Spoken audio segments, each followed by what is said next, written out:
Okay, we're good to go. Welcome everyone to the finale in our Sages of the Ages series for this season.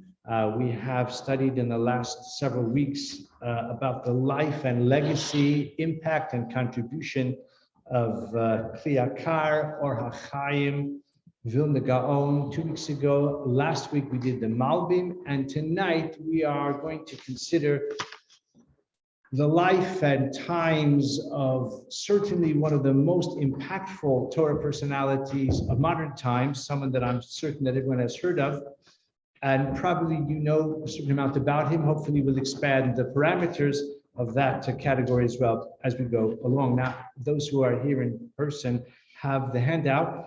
So let's just start at the very beginning there, and then we'll elaborate as we generally do. So he was born Samson Raphael Hirsch. By the way, his name is a bit unclear. His father was called Raphael Hirsch, and he became known as Shimshon Raphael Hirsch, and Raphael Hirsch became his surname, and he's known today as Rabbi S.R. Hirsch. And whether that was originally the family surname seems uncertain or unlikely, actually. In any case, he was born in Hamburg in Germany in 1808. Hamburg was a hotbed of reform. That is to say, the origins and the efflorescence of the reform movement within Judaism in Germany, where it was really at its most energetic, you could say virulent, began in Hamburg. The first Reformed temple was the Hamburg Temple in 1818. The first Reformed prayer book was published in 1819 in Hamburg. So Hamburg was like the ground zero for the spread of reform. And I don't think that this fact is just incidental to the career of Rabbi Samson Raphael Hirsch, because again, as I'm sure you know, his distinctions include the fight back against reform, and as we'll see, he pursued that goal with great energy, great skill, great determination, and probably put a few noses out of joint along the way, as we'll see. He died in Frankfurt am Main in Germany 80 years later in 1880. In fact, he died on December 31, 1888. It says here, rabbi, commentator, historic leader of Orthodox Jewry, and of course, as we'll see, he was so much more. He is rightly regarded among the Gedolei Yisrael, the great Torah figures of modern times, as I said, and yet he was a controversial figure in some ways. One could even say, if you want to be a little bit cynical, that he has suffered at the hands of his admirers and his detractors, because his admirers regard him as the leading Torah luminary, of modern times, a person. I don't want to sort of caricature it and say, well, he wasn't all that great. I don't want to put it in those terms. But let's just say that many of his admirers and his acolytes and his followers to this day are descendants of Rav Hirsch. I don't mind mentioning right now that he had, I believe, 10 children. And as far as I can tell, they were all frum. And that is extraordinary, as we'll see in a moment. So his, legacy, his descendants, I'm not saying they're all from today, generations later, but certainly there are many people who are descendants of Hirsch and are very conscious of that, very proud of it. One of them, by the way, was Diane Isidore Grunfeld, who was a member of the London Beis Din years ago. And actually, I might as well mention right now, he translated Chorev, one of Hirsch's books. You can see I've got half a library here already. So I'll pass this one around. It has a fascinating introduction, by the way. If you read the introduction while I'm lecturing, you'll probably learn as much as you will by the lecture. Not exactly. But he has an excellent introduction about a bit of biography, but also the context, which we'll also explore. This is 2 volumes. This is 1 volume of 2. It is also published in a single smaller volume. I think it's still available. And so Isidor Grunfeld was a descendant of Hirsch. And so I believe is Mordechai Breuer, also Meir Klugman. Now, Meir Klugman is one who wrote this fine book, Eliyahu Meir Klugman, a full-length biography of Samson Raphael Hirsch, published by Art Scroll. Again, I don't want to detract from it. It's a work of great scholarship, a great appreciation. It could be described as a bit of a hagiography rather than a biography, by which I mean a depiction of someone who is exalted, who is saintly, who has never and could never do anything wrong in the way of the Art Scroll series. But it still is a fascinating book, a useful book as well. By the way, Rabbi Klugman also published his book. Since I mentioned his name, so I'll already mention this book, Shemesh Marpeh. This, as you can see, is a substantial volume. This is a collection of Hirsch's writings in Hebrew, in the Lashon HaKodesh. He wrote almost everything that he wrote and that was published. He wrote in German. We'll talk more about that. But he also wrote, he had correspondence with Gedolim. He wrote tshuvas, halachic responsa. And the objective of this volume is to restore Hirsch's reputation, or to maybe establish his reputation as a Talmudist and a halachist of the first ranking. His greatness, his eminence, his legacy is in his many, many extensive other writings, which are also very learned, but they're written in a rich German idiom, high German, an elegant, eloquent, somewhat prolix German, and have been translated into Hebrew, into English, and into other languages. But this is written in Hebrew, available and accessible to scholars, not translated from a text that was intended for his own contemporaries, many of whom were not especially learned, but rather, as I say, contains letters and responsa, some halachic analyses, some other writings. This is published also by Rabbi Klugman some years ago. I'll pass that around as well. But I've kind of digressed because to return to my theme, his admirers describe him as Rabban Shel Kol Bnei HaGola. His detractors are also very unfair on the right and on the left, meaning he has detractors from let's say the yeshiva or the Haredi or the Hasidic world, who regard him with a certain amount of skepticism or suspicion. We'll talk a bit further about that shortly, or in the course of our discussion tonight. But his detractors on the left are more, let's say, nasty. There's a man called Noah Rosenblum, wrote a book called Tradition in an Age of Reform, which was described to me by Rabbi Joseph Elias, Zichron Livracha, as a hatchet job. Rabbi Mordechai Breuer published a learned review, critical review, in which he cited 40 mistakes. Rabbi Elias didn't think the review went far enough. He said he didn't even enumerate half of them. So it is a very unfair presentation of Hirsch, seeking to criticize him in a variety of different ways.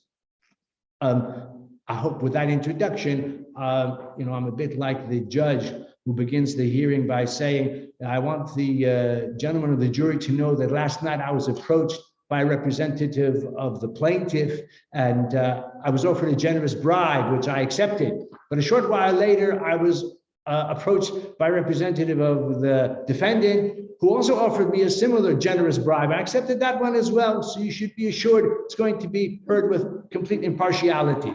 So my presentation, I hope will do justice to our very important, fascinating, great, and as we shall see, a complex personality. So I mentioned that Hamburg was a hotbed of reform. Hirsch was a student. He studied with the great rabbi of Hamburg at the time, who was known as Chacham Bernays. And you have that, by the way, at the very top of the first paragraph on the page in front of you. He only was with him until about the age of 13. I mean, no doubt the young Sam Sofer Hirsch was a very gifted scholar. And he studied privately. He became his private tutor, as I said, I think until about the age of 13. Hirsch quotes him as well in his Parish on the Torah. In certain places, he quotes Chacham Bernays. His real name was Yitzchak Bernays, Isaac Bernays. He was known as Chacham probably because there was a large Sephardi community in Hamburg. And in order to maybe appeal to the Sephardim, and also because he was a bit more enlightened, and he possibly chose or preferred the moniker Chacham, which refers to a person also who is wise generally, over the title Rav. But in any case, he's known to posterity as Chacham Bernays. And here's an irony: he was a great Talmid Chacham, very respected, but his children were mostly not religious. One of them became a professor of literature. Another one became a Meshumad, I'm sorry to say. He converted to Christianity. His granddaughter was called Martha, and she became known because she married Sigmund Freud. So Martha Freud was a granddaughter of Chacham Bernays, and Sigmund Freud himself had a portrait of his wife's grandfather in his study for many, many years. So we're talking here about a time and a place where there was extreme religious ferment. And it wasn't so much necessarily by the way the Jews were losing their faith. It had to do with a lot of opportunities and many other factors. Maybe one time we'll give the attention it deserves to the subject of reform and counter-reform. It's a very important and fascinating subject. Hirsch, of course, is very much a player in that drama, very much so. But I'm mentioning the, if you like, fate of the children, the descendants of Chacham Bernays, not because I want to say something unkind about him, but just to give you a sense of the kinds of ferment that were present in the Jewish world. Again, Hamburg itself was the epicenter of Jewish reform in Germany at that time, which makes it all the more extraordinary that Hirsch himself, his children, as far as I can tell, we're all from. He had 10 children. So what's interesting is to consider his education. So as a teenager, until the age of 13, he was learned with Chacham Bernays. Then it says, if you look at the paragraph you have in front of you, Samson Hirsch went to Mannheim to prepare himself for the rabbinate under the venerable Rabbi Yakov Etlinger. Rabbi Yakov Etlinger, I hope you've heard of him. He was the author of Aruch LaNer, also Binyan Sion, a very, not just respected, but possibly the leading Gadol Batorah in Germany in his day. I think he died around 1849 or thereabouts, possibly a bit later. So he studied with the Gadol Hadar, Rav Yaakov Etlinger. In 1829, he entered, now he was at the age of 20 years old. He was with Yaakov Etlinger for 1 year.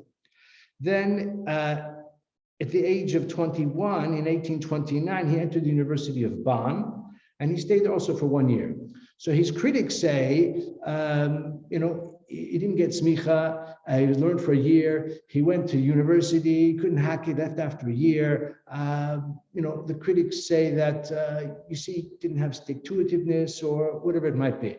I think there's no justice in such a canard. His admirers say, well, he was such a brilliant student. He didn't need more than a year with Chacham Bernays, a year in Mannheim, a year with Yaakov Etlinger, and he wanted to sample university, so he was there for a year. He already got all he needed from a year. Some people are self-taught, and Hirsch may well have been in that category. 1 year later, in 1830, as I say, he was in university for a year. He was appointed rabbi of Oldenburg. And you can work out the math, and you can see he was only 22 years old at that time. But he was exceedingly accomplished because he already had written the book Chorev. He already wrote at the age of 21 or 22. But I don't want to get ahead of our story. So at the age of 21 in University of Bonn, he became friendly with another student who you may have heard of, called Rabbi, well, he later became known as Rabbi. I wouldn't give him that title, even Abraham Geiger, one of the most important early and gifted and learned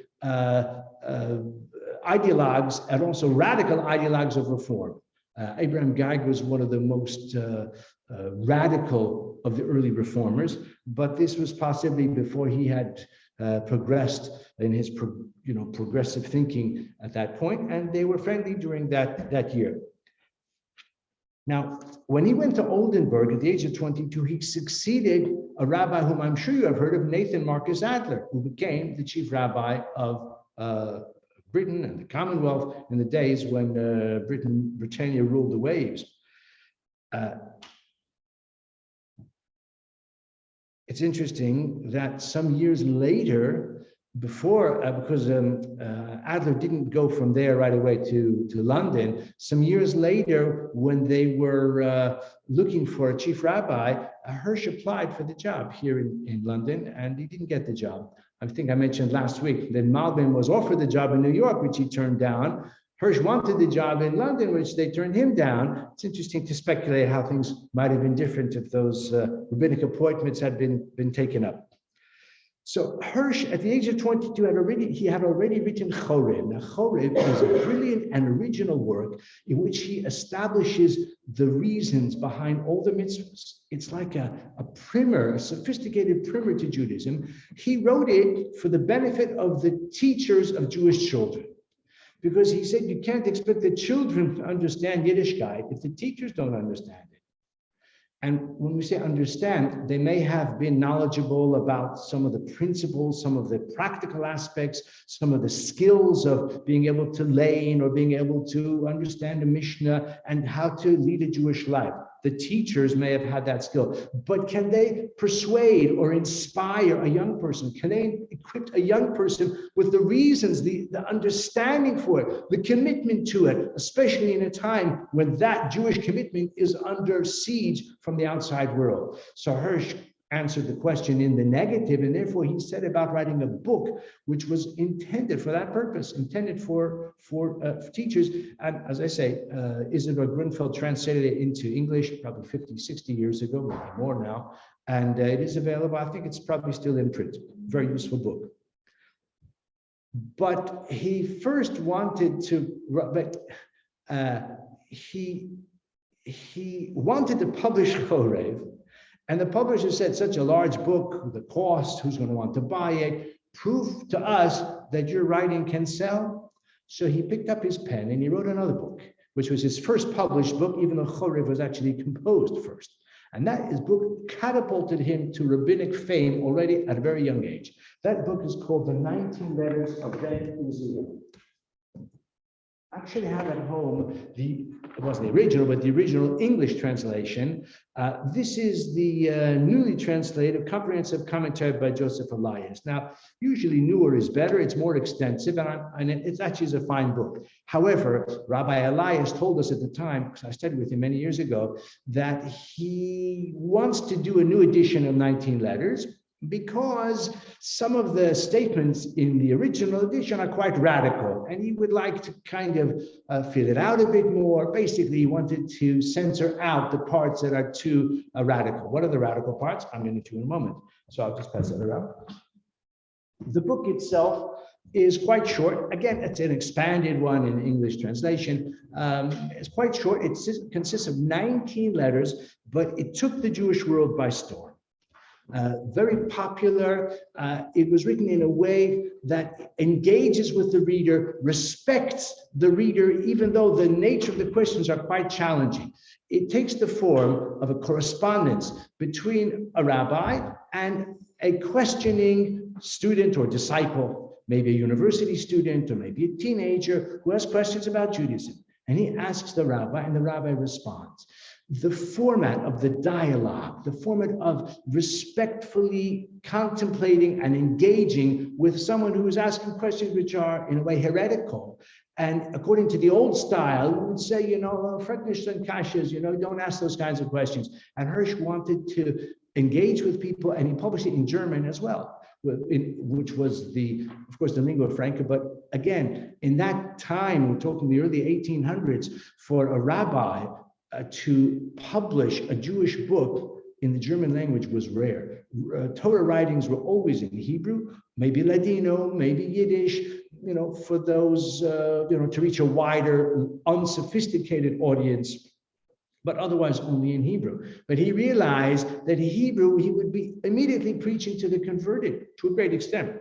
He published it in German, and it created a great sensation. What are the controversial parts? So he has quite a strong criticism of the Rambam. Rabbi Elias, I think, has probably taken it out. I haven't checked, but I guess I'm going to go on record here because that's what it says. He says we have to ask if Moses, the son of Maimon, or Moses, the son of Mendel, meaning Mendelssohn, Moses, son of Maimon, meaning Rambam, and Moses, the son of Mendel, meaning Mendelssohn, is the same as Moses, the son of Amram, is Moshe Rabbeinu. So to put Mendelssohn and Rambam in the same sentence and to say they both, fall foul of the teachings of Moshe Rabbeinu, it's a quite radical thing to say. He has a beautiful metaphor there towards the last letters. If you buy it or borrow it or read it online, the last few letters are the most, the punchiest, the last few letters. He says that we live in a time of great travail, of great upheaval. This was the time when reform was just hitting its stride or just getting started. Within a generation, it would transform for the worse Germany. That's what Rabbi Dayan Grunfeld writes, describes that in his introduction there.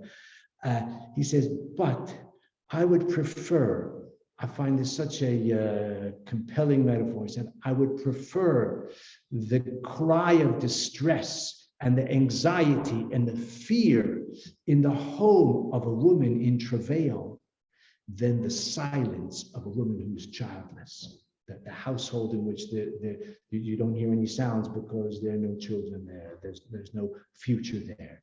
He says, yes, we live in an era of turmoil, of turbulence. We live in an era of, in theological terms, of great opportunity, but great danger as well. And he lived in a time, and he was not, blind to it, a time when Jews were abandoning Jewish observance in large numbers. But he said, this is a time of opportunity as well. Yes, it's a time of travail. You can hear the cry of anguish or agony, but that is the pang, the birth pangs. He said something great and something worthwhile is going to result from this. And I would much prefer that than the silence and the sort of despair in a home in which there is no future. When he was in his first position, I think in Oldenburg, so it says here in what you have in front of you, it was there that he wrote his 19 letters of Ben Uziel, which he addresses the doubts and confusions that perplexed Jewish intellectuals in the wake of emancipation. And it was then, I believe, that he met Heinrich Gretz. Heinrich Gretz is the one who was a great historian, published the first extensive modern history of the Jews. So I think it's still probably available even. I'm for sure you can get it on eBay if you want. And that's multi-volumes. He dedicated the first volume of his book to Hirsch, whom he had described. He lived in his home for 3 years. He was like a Ben Bias there. And some years later, when he published his first volume of his history, he dedicated it to Rabbi Hirsch. But Hirsch didn't like the book. He was a kind of reform inclined Gretz, and he criticized him harshly, and that was the end of their friendship. But actually, Gretz, already in his diary, he criticizes Hirsch, he complains he's so meticulous in halacha. He sent Gretz to supervise the milking of the cows, so it would be Chalav Yisrael, which Gretz didn't see the need for that. And he complains he spent 3 days fixing the Eruv. Why do you have to be so meticulous about those things? So you could see that Gretz and Hirsch were not entirely on the same wavelength, but it's interesting that he lived in his home for 3 years at that time. Then in 1840, he went to Hanover. Here it says 1841. He was elected rabbi of the Hanover district. But in 1846, he got his great appointment, and he became the Rav in Nikolsburg. Now, Nikolsburg also was like the seat of Moravia. He became the chief rabbi of Moravia. It was a very prestigious appointment. His previous, his predecessors in Nikolsburg included some of the greatest Torah figures of the last centuries, Shmuel Shmelka of Nikolsburg, Mordechai Bennett, The Noda B'Yehuda was there, the Maharal was there, great personalities, and it was an Ir Ve'em B'Yisrael. I think that it was that in 1844, it was in 1844, he was a candidate for the chief rabbinate of Great Britain, but in 1846, he moved to Nikolsburg instead. Unfortunately, it didn't work out for him there. He was too modern for the pious folk of Nikolsburg. He spoke a cultured, elegant German where they were all speaking Yiddish. He wore a short jacket, his predecessors wore, long rabbinic garb. He wore a short jacket. He spoke under the chuppah. He made weddings in shul. In those days, the weddings had to be always outside in the chotzer, and the idea of even speaking, a rabbi should speak under the chuppah other than the Siddur Kiddushin, they weren't used to that. He walked in the streets with his wife. Now, here's a scandal. When Rav Mordechai Bennett appeared on the street, the women would flee, because he was so holy. When he walked down the street with his wife, this was to say it was a scandal was an overstatement, but they found it difficult to relate and to respect such a modern personality. He gave shiurim in Tanakh, especially Tehillim, since I mentioned Tehillim. So you may know that he wrote a full-length commentary on Tehillim. It's published in 2 volumes as well. I got the 2 volumes, but I just bought the 1 volume. This is part of Ruthie's dowry. She got it as a friend. I think the friends from seminary. It's inscribed here, and it's a full-length commentary, about 500 pages, in his parish on Tehillim. It's best of it all. So he gave shiurim in Tanakh and especially Tehillim. And some of the Balabatim said, in the old days when Rav Mordechai Bennett was here, we used to learn Gemara and say Tehillim. Now we learn Tehillim and we say Gemara. They just couldn't relate to what Hirsch was trying to achieve. But he was a strong and outspoken personality, and he was too religious for the modern. So I'm sure each of them was hoping that a rabbi of eminence and stature, whose personal religious credentials were beyond reproach, would appeal to both sides. It turns out he appealed to neither side and didn't appeal to himself either. It didn't work well. Now, this is a kind of characterization which they don't tell you in the Hagiographa, because in 1851, he learned about I was going to say schism. It was a kind of secession in Frankfurt. Frankfurt was a very important, wealthy, well-established, large community, and reform, unfortunately, I would say, had already wreaked havoc with the German Jewry and Frankfurt to a very great extent as well. The official Jewish community was Orthodox, but so many of their constituents were Reform, and the Gemeinde, which is like the umbrella body for the community, was kind of in an uneasy alliance in which it encompassed the Orthodox and the Reform. And the Reform were pressing the boundaries of halachic propriety all the time, introducing highly objectionable policies. And the Orthodox were on the same, as I say, umbrella organization, and it was uncomfortable for all concerned. And this is, again, according to the well-known, I don't want to say the legend because it's true, but I just want to clarify a little bit more. There were 11 Balabatim who said that we want a rabbi who is going to be, we don't want to be part any longer of the wider, larger Jewish community, which has been watered down, compromised to such a degree. We want a rabbi who's going to lead us in a proper Orthodox tradition. So it may sound unremarkable, but essentially it meant that they wanted to break away from the existing established community. And they wrote a letter to Rav Hirsch offering him to apply, or probably they offered him the job because his eminence and reputation was established with 19 letters, Horeb and his other writings. So he took the job, and even though they say 11 Balabatim, but actually there were about 80. It's just only 11 signed the petition to form a separate Orthodox Kehillah. But there were about 80 altogether. So it was a substantial community, but it was far fewer than he had in Nikolsburg. And it was only a fraction of the Frankfurt community, and he wasn't offered the position of the Rav of the Frankfurt community. It was only this small, nucleus of those who wanted to be more scrupulously Orthodox and were uncomfortable sharing the same, prayer space, but not just prayer space, the inhabiting the Jewish community when the establishment community had become so attenuated and so influenced, even almost overrun by reform.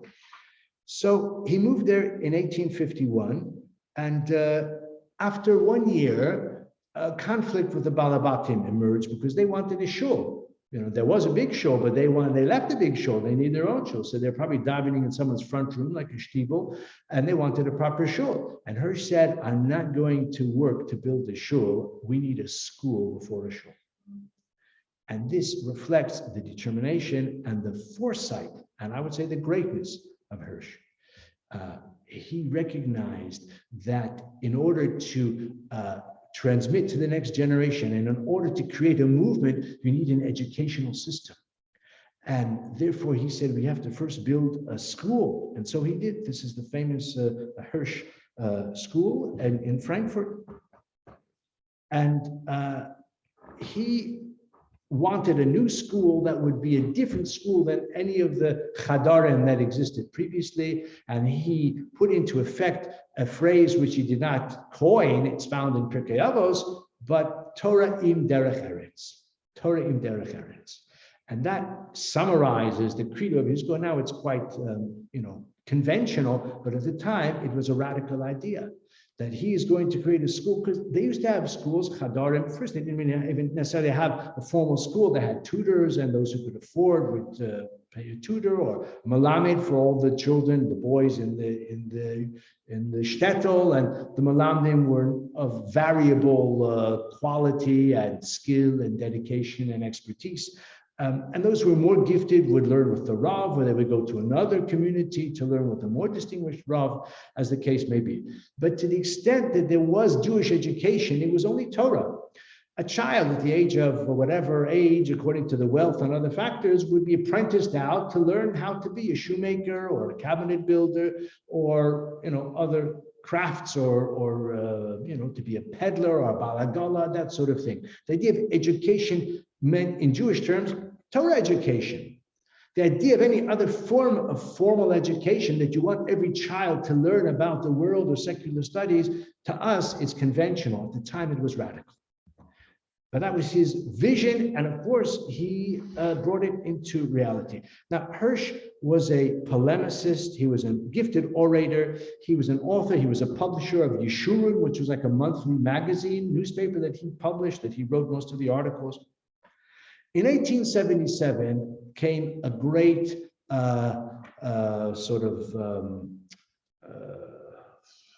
mashber, a great crisis, because the government passed a law that made it possible for the Jewish community to kind of subdivide. Even to this day, actually, the Jewish community and the religious communities in Germany are quite monitored or regulated by the government.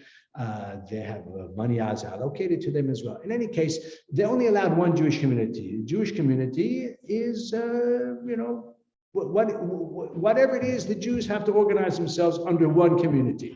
Then in 1877, it became possible for the Orthodox community to secede and create their own separate community. And Hirsch was determined to see that happen. This is the secessionists, and it created, as I say, a great controversy, because many of his balabatim did not want to secede, even though they wanted a Orthodox Judaism that was maybe uncompromising, but they didn't want to secede from the community. It was their friends, their neighbors, their cousins, their close relatives, their business partners who they've been associated with for decades or generations sometimes. The idea of seceding was very unpalatable to them. Actually, it had a lot to do with burial rights as well, because if they secede from the Jewish community, they can't be buried in the Jewish cemetery. So where would they be buried? Okay, they could buy their own land, which probably is what they did, but they wanted to, after 120 years, to be interred with kever avos, with family members, earlier generations. These are the kinds of considerations which, for Hirsch, who was a man of principle, all of this counts for little. In the real world of the lives of his members, though, it counted for a lot. So there was much strife and ill will. They consulted possibly the greatest Torah authority at the time. I mean, Hirsch himself was perhaps his equal, but also highly respected, Rabbi Yitzchak Bamberger, the Würzburger Rav. And he was invited by the Hirsch party to support Hirsch's position, which he declined to do. He didn't support Hirsch. He, I'm sure, encouraged him, but he didn't, when I say support, he wanted Hirsch and his followers wanted the Würzburger Rav to paskin that one is not allowed to be a member of the Gemeinde, which includes Reform and Reform rabbis and Reform thinkers and Reform ideologues. And he didn't go that far. He didn't go that far as to say you're obligated to secede. Well, Hirsch did secede anyway. Probably some of his balabatim went with him, certainly. Probably some of them didn't. Okay, there's more to say about that, but I think that's enough for the moment. Let's talk about Hirsch's writings, which are, again, his primary legacy, naturally. So I've already passed some of them around. I've got more.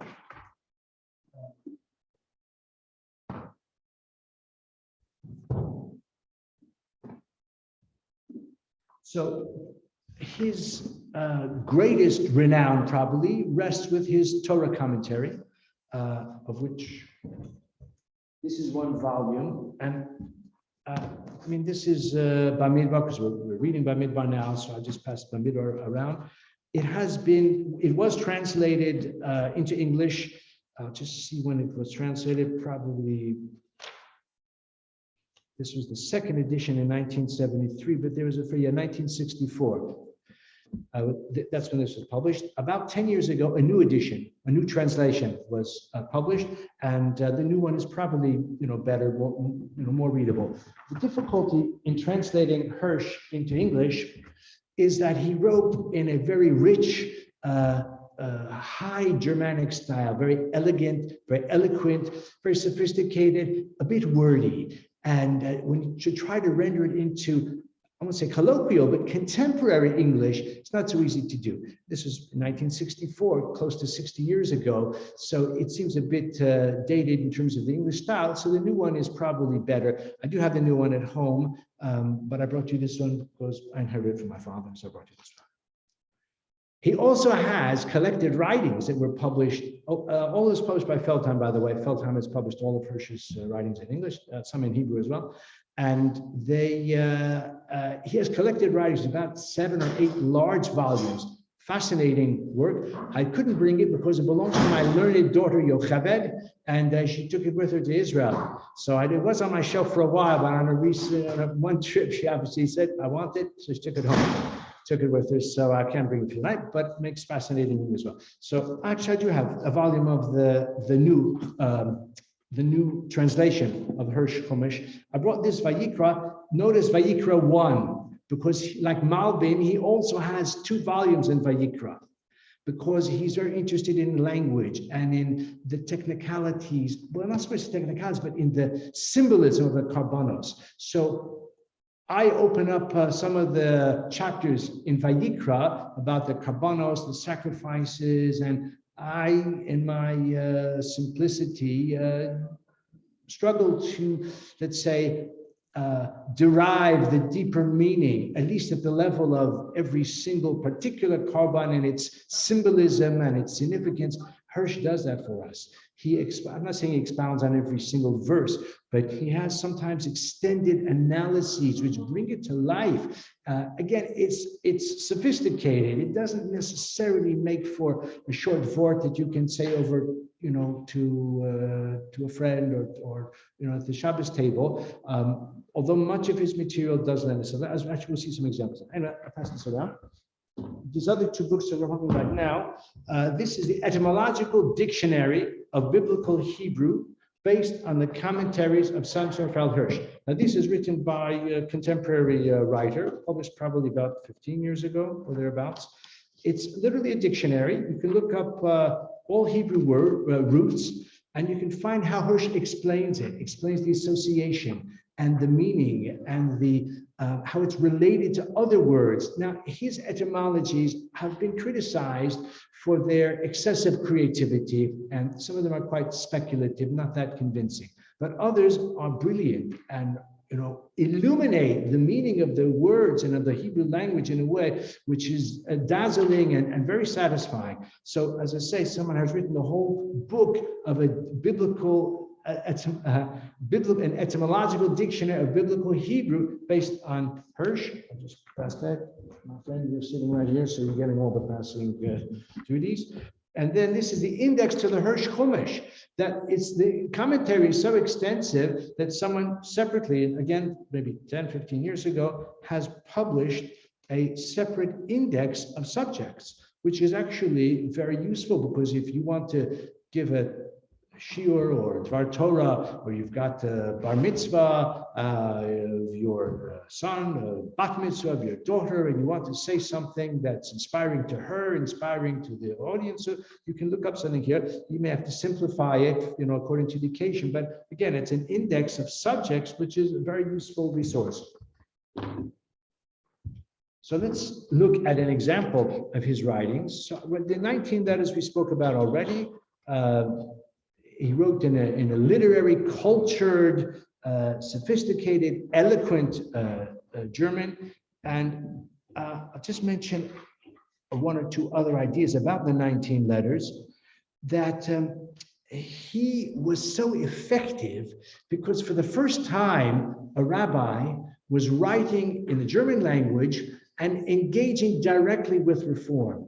Denunciations and halachic proofs of the inadmissibility of the reform innovations, that we have plenty of.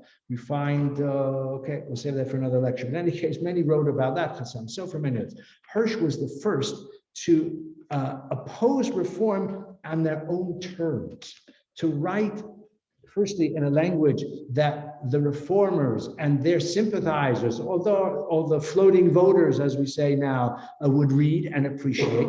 But it wasn't only the choice of language, it was the style, the dialogue, the exchange of ideas. But most brilliant of all, he uses the weapons of reform in the service of orthodoxy. Emancipation, which reform was celebrating and said, we've got to save Judaism from itself. That's why we need religious reform. So Hirsch, rather than saying emancipation, we're skeptical of it, we're not sure we want it, maybe the cure is worse than the disease, the kind of like naysaying approach that many rabbis produced because they were afraid of emancipation. But the Hamonam, the rank and file, they were craving emancipation because to be free of the punitive and the persecution and the taxation and the disadvantages that the Jews had lived under for centuries, the idea that we'll be emancipated and we can become citizens and we can vote and we can participate in civic and commercial and intellectual life without restrictions, they wanted it very much. And of course, we can understand why. So Hirsch said, emancipation, it's a great thing. We're happy for the emancipation. Or lagoyim, the Jews need to be a light to the nations. Absolutely, we must be a light unto the nations. Limudei chol, secular studies. Absolutely, we want secular studies. So all of the things which reform said, this is why Orthodox Judaism has to be tossed out the window. Hirsch said, no, those are the reasons that Orthodox Judaism is going to thrive. And that was such a novel and refreshing approach. And this is why he captivated his readership in that regard. If we have time, we'll maybe just mention a few quotes from his writings as well. Chorev, we spoke already about it was a book to teach the teachers, Tamei HaMitzvos. Now his commentary on the Torah is a composite of years of shiurim. It can be abstruse and a bit verbose style for modern readers, but it has great eloquence and brilliant insight. And I must say, so often it has such a contemporary ring, and that is true for so many of his writings. And maybe this is a time to mention this collection, Judaism. This was published by Cincino. I said Feldheim published all his writings. This is published by Cincino, actually. It's published in 1956. A collection, it's called Judaism Eternal, selected essays from the writings of Simon Hirsch, translated and prepared for publication again by Diane Grunfeld. It's 2 volumes, has some just captivating, brilliant essays. My favorite is Judaism Allied to Progress. But now you have also the collected writings, which include much material that is not in this collection. But you could probably still find this on eBay. And if so, it's very worthwhile if you're interested in getting an insight into his world and his way of engaging with the challenges that he faced, which are so contemporary, so similar, and so relevant for our times as well. He also wrote a commentary on the Siddur, which we have here, the Hirsch Siddur, which has an extensive commentary. Also, he wrote a perush on Pirkei Avos as well. So his output was very impressive. I've got one last surviving book here still on my part of the room. This is an excellent book. I think it's probably still available. It came out about, I don't know, 2 or 3 years before the Art Scroll Chumash. The publishers had a great idea that this could be a new standard to replace the Hertz Chumash. I'm sure you all remember the Hertz Chumash. You're not that much younger than me, so I'm sure you remember it, the Hertz Chumash. So the publishers had an idea, we're going to produce another book of broadly similar size, relevant to the modern reader, more traditional, based on the writings of Hirsch. And they did, and it was quite popular until the Art Scroll people came along and kind of put them out of business because the Stone Chumash is in many ways perhaps better or more popular. Still very useful. What is this? It's called Trumas Tzvi, translation of the text and excerpts from the commentary of Samson Feld Hirsch. So this is like a selected, condensed version of his voluminous, literally 6 volumes of his perush on the Chumash, and this is compressed, condensed into 1 volume. It was translated in an excellent manner by the late Gertrude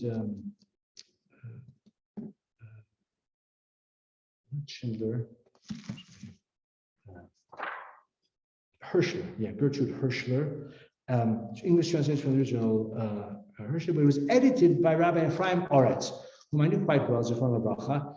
I said to Rabbi Oretz, why did the Yekes turn to Polish Chassid to publish this book of the writings of Hirsch? So he said to me, because the Yekes couldn't bring themselves to cut anything out.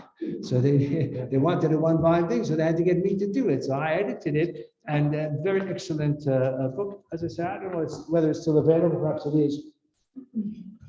But we still have a few minutes left, so let's take the chance to look on the page that you have in front of you at the paragraph in the middle column. So this is a beautiful classic example of the Hirschian style.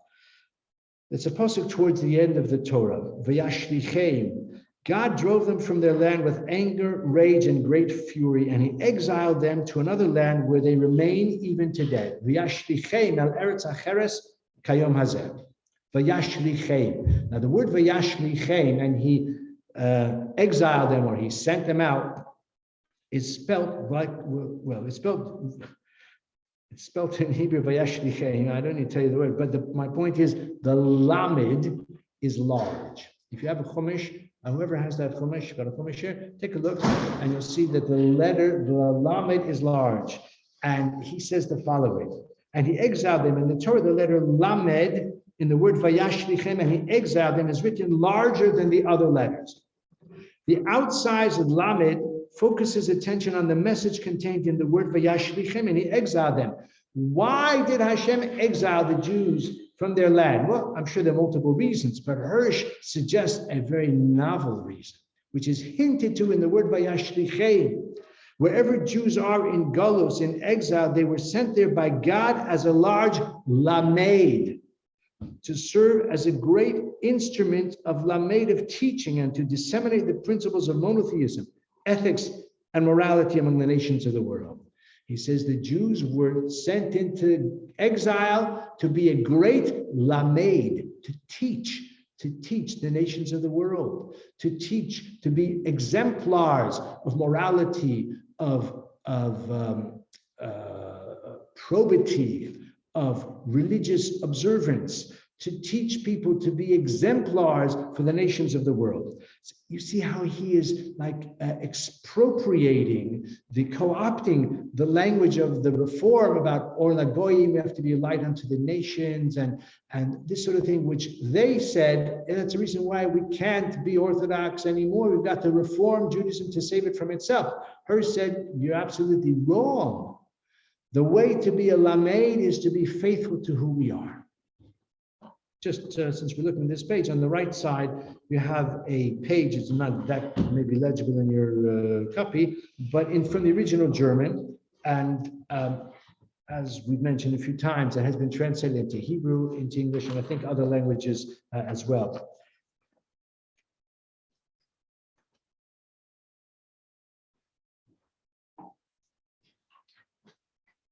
Turn the page over because you have some info on the reverse as well. I'd like to just look at a couple of other selections, and then we'll consider his personality and then maybe his influence. So here you have at the top on the left-hand side, Halashem tigmeluzos am naval velo chacham. I'm sorry, I don't have the reference there. It's the beginning, near the beginning of Parshas Ha'azinim, which is towards the end of Dvarim. Halashem tigmeluzos am naval velo chacham. Is it to Hashem that you do this, O vile and unwise people? Tigmalu is to bestow, like we have Gemilas Chesed. But here it's used in a maybe ironic way, or in an ironic way. Is this how you repay God? Am naval velo chacham, a vile and unwise people. So look at this beautiful explication of Hirsch, comparing those words tigmalu and naval. The question, halashem tigmaluzos, is this how you would repay God, underscores the true connotation of the word naval. Literally, naval means withered. It's related to the word nevela, which is like a carcass. A person who is a naval, which is used here, it's rendered here as vile and unwise people. Naval is not a term of appreciation; it's a term of opprobrium. Excuse me? The Ramban says naval versus satire. Yes, yeah, the famous Ramban at the beginning of Parshas Kedoshim, naval b'shus haTorah. That's right. That a person who indulges his appetites in all different excessive ways, but does not violate the laws of the Torah, but he, as I say, is highly indulgent, he's gluttonous, and he's a drunkard. So the Ramban says such a person is naval b'shus haTorah. He's degenerate with the permission of the Torah, and the Ramban harshly criticizes such a person. Not a very good example, Daniel. But look what Hirsch says about it. He says literally the word naval means withered. Both gamal, literally to ripen, and naval, withered, in their literary meaning, refer to phases of plant life. Gamal is the ripe fruit. Naval connotes the withering of a plant and its consequent inability to produce fruit. All that God has done for and with Israel, both in his special guidance of its destinies and in the regulations he has given it in his law, has only one purpose: to scatter into the mind and spirit of the nation the seeds of life and light, so that they may germinate and eventually bear fruit in both theory and practice, in the life of the nation as a whole and in the personal lives of its members. However, the nation has become naval, it has become withered in mind and spirit. It has permitted the seeds planted by God with all their many institutions to wither before they could germinate into full bloom. So that instead of having developed into a model nation, it stands here as Am Naval, a people that has withered both in mind and in spirit. You see, it's a bit verbose, but it's a beautiful idea, offsetting, contrasting the word Gamal and the word Naval, which sound a bit similar. This is written as a poem. The Torah writes this song of Ha'azinu in the form of a poem. So Hirsch observes, Hashem tigmenuzos am naval v'lo chacham. Instead of achieving the ripeness of, a productivity, you have spoiled your own potential and your own destiny, naval. But I want to now just spend 2-3 minutes on one of my favorite passages in all the writings of Hirsch. Not that I've read all of them, but are the ones that I have read. This is a sermon on the science of Judaism. This is translated, possibly for the first time here, in a book that was published quite a few years ago, called The Documentary History, called The Jew in the Modern World, A Documentary History, popular in university courses, and that's when I came across this. So Hirsch preached a drasha, a sermon on the science of Judaism in 1855. And it's a classic example of his wit, of his strength of character, of his also sophistication and his cultured, awareness of the literary and historic and cultural principles or examples, as you see right now. So he's speaking on Tisha B'Av to his Kehillah, and he's critiquing the so-called science of Judaism, Wissenschaft des Judentums, the process of subjecting Torah and Judaism itself to scientific or academic analysis. So rather than studying Torah and practicing Judaism in its own right, for its own meaning and its own the ways that it can uplift us, the alternative is to analyze it, to scrutinize it as a subject of scientific research. So let's see what Hirsch has to say about it. We who have fully imbibed the spirit of modern Judaism, we do not fast, do not pray slichos, do not say kinos on Tisha B'Av anymore. We would be ashamed of the tear in our eye or the sigh in our breast for the fallen temple. We would be ashamed to feel the slightest longing for this scene of bloody sacrificial rites.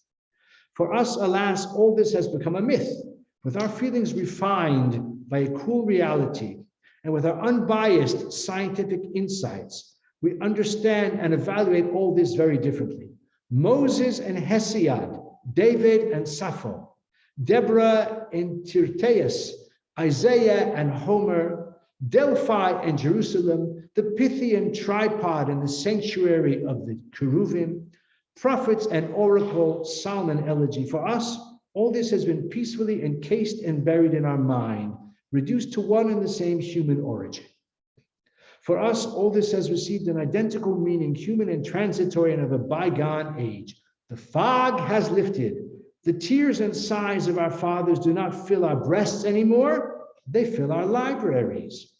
The warmly pulsating heart of our fathers has become our national literature. Their ardent life breath has turned into the dust of letters.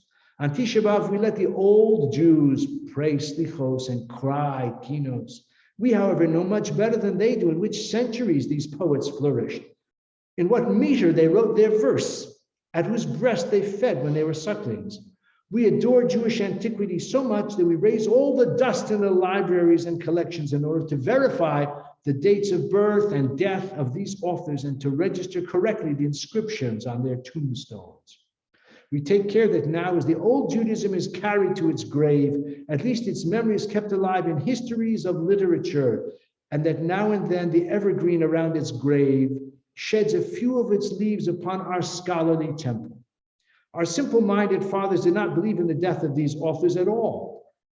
They, their song, their lamentation, their solace, their prayer lived on in the breasts of thousands of Jews.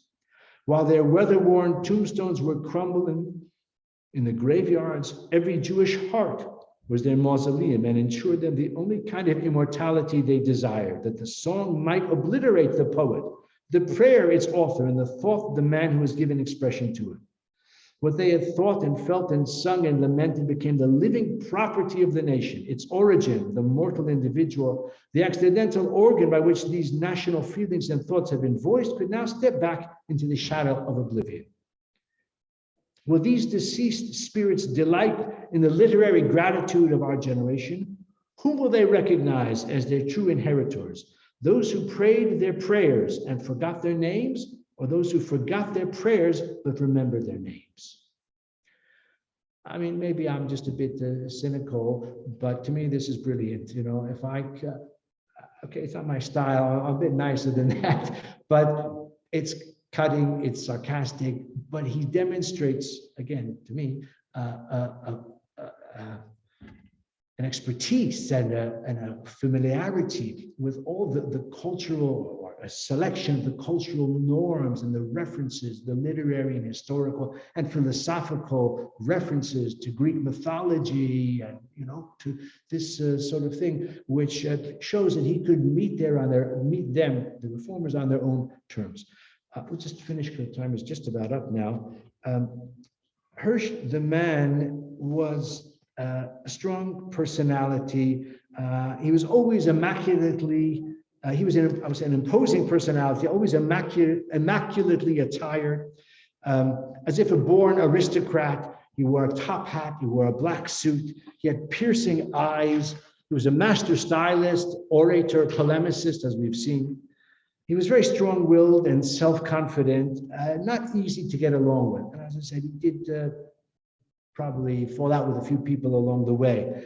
Yet his strong leadership saved the German Jewry from their spiritual atrophy and has bequeathed to all of us a legacy of Orthodox self-confidence, engagement with the world, determination to flourish, not, never say die, not to retreat behind the walls of obscurantism, or to almost, be nostalgic for the good old days when the Jews and the nations of the world had little interaction. He wasn't that way. He celebrated emancipation, and he was convinced, he was certain, and he demonstrated in his life and in his teachings and in his writings that it's possible to flourish, in an orthodox manner in the modern world as well. So this is his influence, and it's fashionable, it's fashionable in the Olam HaTorah to say that his